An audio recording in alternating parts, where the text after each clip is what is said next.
So let's talk about replacement animation. Why it's so important, what it is. I don't even know what it is. So a lot of times in animation, what you're really doing is just moving an object, taking a picture, moving the object again, taking a picture.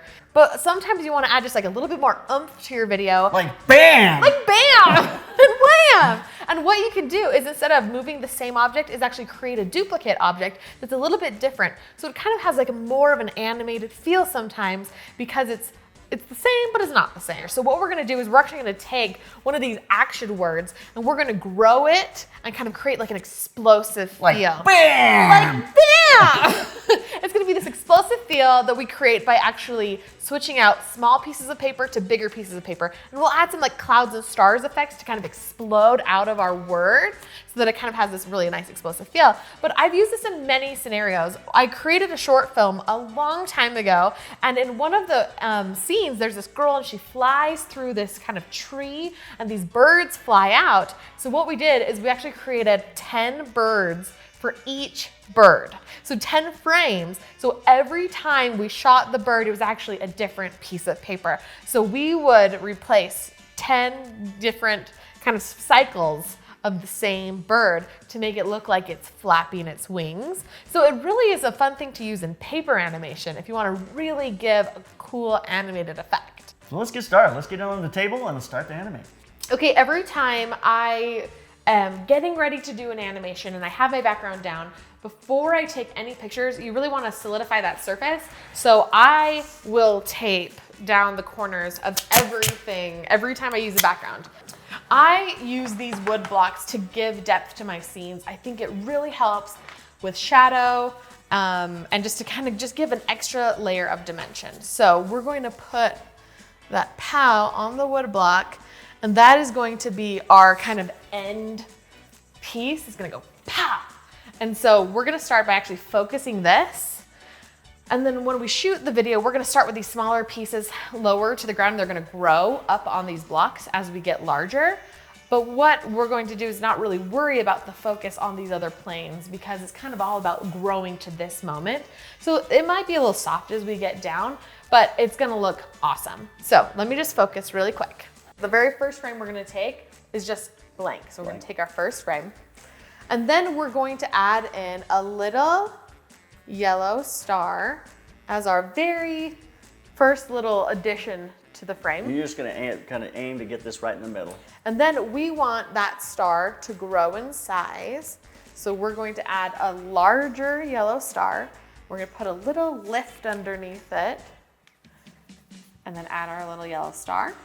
And then we're gonna put a little white star above it. And the reason I'm doing this is because that's how we've created these bigger paper pieces is it goes yellow, white, and then red. So you're introducing those colors. We're introducing those colors as we kind of grow. Yep.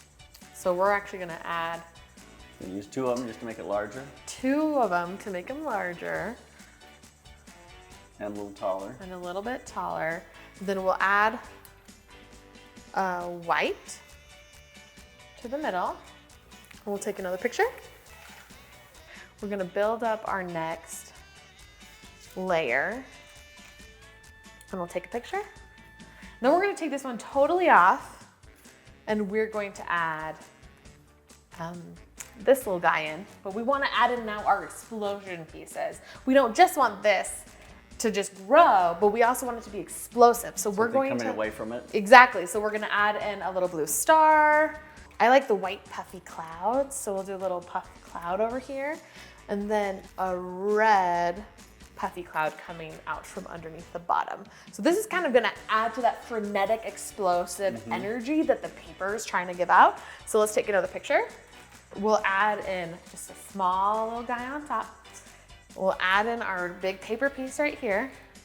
Whoop, gotta do good balancing. And then we'll move all of our little paper pieces to kind of have a little more of an explosive feel. And then we'll take another picture. Add in our big paper POW. We'll move out our little explosion extras and take another picture. And then once the POW gets there, we want it to go. So we'll move it again and we'll move out our little things. And we'll take another picture. So we just took all of our frames for our animation. They're here in our timeline, and now we're just gonna watch the 10 frames for 1 second. Pow. Oh, that's awesome. So it just grows and just hits ya. Yeah. So now what we're gonna do is we're actually gonna copy those frames, and then we're going to paste reverse. Okay. And now we have the whole thing laid out so it grows and it diminishes. What we could do is we could actually film it going back down, but it's really easy to just go copy, paste. And then we have an extra second of animation that we just kind of cheated for. So here we go. Wow. You make a GIF out of this? Or? Yeah, totally. A GIF that you can keep on your social media or put on an Instagram story or something really fun. So it's a really short, really fun thing, but a great exercise for someone learning to really kind of start to understand the basics of replacement animation. In replacement animation, you do just what it says, is you replace the objects that you are animating. So many applications there. I mean, you always think about a car that drives by, a little toy car. You're animating objects of some sort. But the idea that you can create motion or expanse by making something larger or smaller is a really fascinating principle. Paper is easy, but you could do this thing with other objects and things.